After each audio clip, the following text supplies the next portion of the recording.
Oke, sudah, ya. Aku harus segera menghadiri acara lain. Kututup dulu teleponnya. Bye. Tut tut tut. Gerald masih mematung memegang ponselnya tanpa bisa berkata apa-apa. Dia tidak pernah ke Wayfair Mountain Entertainment sebelumnya dan tidak tahu akan ada apa di sana. Gerald menarik napas panjang sebelum kemudian menyetop taksi dan menuju ke Wayfair Mountain Entertainment. Tak berselang lama, dia sampai di tempat yang dimaksud kakaknya. Wayfair Mountain Entertainment menggabungkan restoran, tempat hiburan dan hotel dalam satu gedung. Sebuah villa yang sangat besar di sisi bukit di komplek Mayberry Commercial. Gerald mendongakkan kepalanya takjub, lalu berjalan memasuki villa. Tuan, tunggu. Tiba-tiba beberapa perempuan menyetopnya. Tuan, apakah Anda sudah memesan tempat? Salah seorang dari mereka bertanya pada Gerald. Para pegawai ini bertugas sebagai resepsionis dan sudah terbiasa menerima tamu VIP, tapi tidak pernah ada yang berpenampilan sangat sederhana seperti Gerald. Meski dengan tatapan curiga, mereka masih berusaha sopan pada Gerald. Aku tidak melakukan pemesanan, tapi aku kesini mau bertemu dengan seseorang, jawab Gerald sambil tersenyum. Dia memperhatikan para pegawai cantik di depannya. Sekarang dia mengerti kenapa Wayfair Mountain Entertainment sering disebut sebagai negeri dongeng di Mayberry City. Sekitar 5 atau 6 resepsionis yang menyambutnya sepertinya di kisaran usia mahasiswi yang baru lulus kuliah. Mereka semua memiliki paras cantik dengan postur tubuh seperti model. Anda mau bertemu dengan seseorang. Siapa yang ingin Anda temui? Mereka mengernyitkan dahi mendengar jawaban Gerald. Ada sedikit sikap dingin. Di sana, aku kesini untuk bertemu Sa. Gerald tahu mereka pasti memandangnya rendah, tapi dia tetap harus mengatakan yang sebenarnya. Setelah mendengar jawaban Gerald, ekspresi wajah mereka berubah. Mencari Tuan Lile. Apa pria ini tahu siapa Tuan Lile? Apa dia kira bisa bertemu dengan Tuan Lile seenaknya? Mereka lalu berasumsi bahwa Gerald pasti hanya orang iseng yang ingin masuk villa mewah dan merasakan seperti apa di dalamnya. Lagi pula, Wayfair Mountain Entertainment adalah tempat terkenal yang tidak bisa dijangkau sembarang orang. Akan mudah saja orang seperti Gerald masuk dan mengarang akan bertemu dengan seseorang padahal hanya ingin melihat-lihat sekeliling villa. Akan tetapi, mereka tidak ingin merendahkannya. Para gadis itu adalah kaum terpelajar lulusan universitas.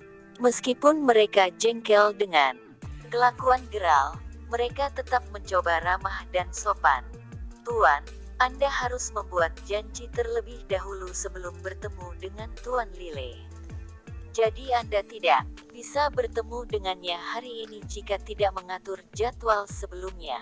Kami sarankan Anda kesini lagi lain waktu. Mereka berusaha mengusir Gerald secara halus. Gerald kemudian paham pasti para pegawai ini mengira dia hanya ingin berkeliling melihat-lihat villa. Dia lalu terpikir untuk menghubungi Jessica agar bisa mengabari Zack bahwa dia sudah ada di sana. Nona Jen, apa yang kau lakukan? Oh, aku baru tahu kalau sembarang orang boleh menginjakan kaki di Wayfair Mountain Entertainment ini. Seorang pria berambut klimis dengan pakaian rapi didampingi seorang wanita dengan riasan tebal tiba-tiba muncul. Pria muda itu memperhatikan Gerald dengan tatapan aneh lalu tersenyum pada petugas resepsionis. Sebastian, bukankah kau yang bilang bahwa ini adalah tempat paling mewah di kota Mayberry? Kenapa ada orang macam begini di sini?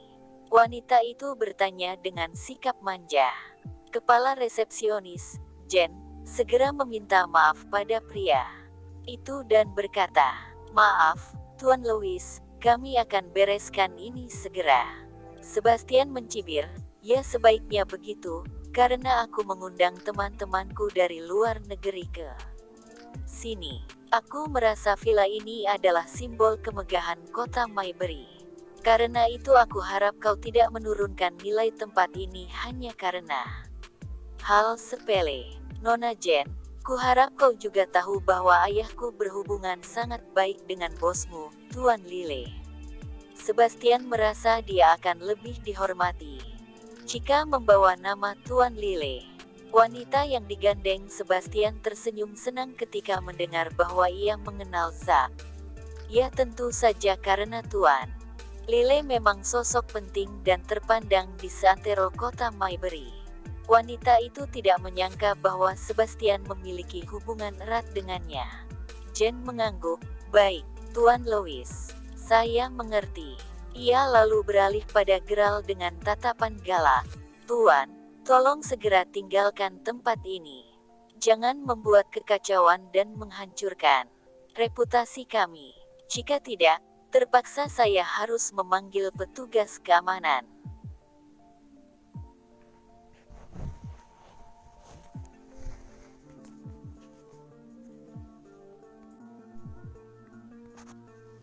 Jen bersungut-sungut. "Baiklah, aku akan keluar dan menelpon seseorang." Gerald menarik napas panjang sebelum kemudian keluar dari villa. Dia ambil ponselnya dari saku sambil berjalan keluar. "Dasar, dia pasti adalah seorang penipu," kata Sebastian dengan sikap dingin. "Maafkan kami atas gangguan ini, Tuan Louis. Ini jarang sekali terjadi di Wayfair Mountain Entertainment." Jen mencoba meyakinkan Sebastian dan tersenyum ramah. Sebastian menganggukkan kepala mencoba memaklumi. "Ah, itu dia, teman-temanku sudah datang. Hei, kenapa kau tidak ikut bergabung saja dengan kami nanti? Akan ada pesta kecil di sana," ajak Sebastian. "Nanti saya akan mampir ke pesta Anda jika sempat, Tuan Louis," jawab Jen. Sebastian memperhatikan Jen dengan tatapan menggoda sebelum kemudian menganggukkan kepala. Dia lalu mengeluarkan dompet dari saku celananya dan bergerak menuju meja administrasi untuk menyelesaikan pembayaran kamar yang dia sewa.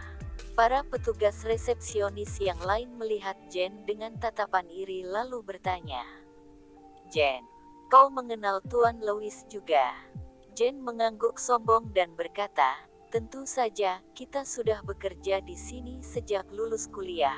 Apa gunanya bekerja sebagai resepsionis kalau kau tidak berusaha mengenal orang-orang kaya seperti Tuan Louis? Dan kalian lihat wanita yang bersama Tuan Louis tadi. Dia adalah aktris figuran. Keluarga Tuan Louis memiliki bisnis di bidang perumahan dan harta kekayaan keluarganya mencapai lebih dari $2 miliar. Wow, tidak heran kalau ayahnya memiliki kedekatan dengan bos kita. Ternyata keluarga Tuan Louis juga tak kalah kaya raya." Para resepsionis itu tidak bisa mengalihkan pandangan mereka dari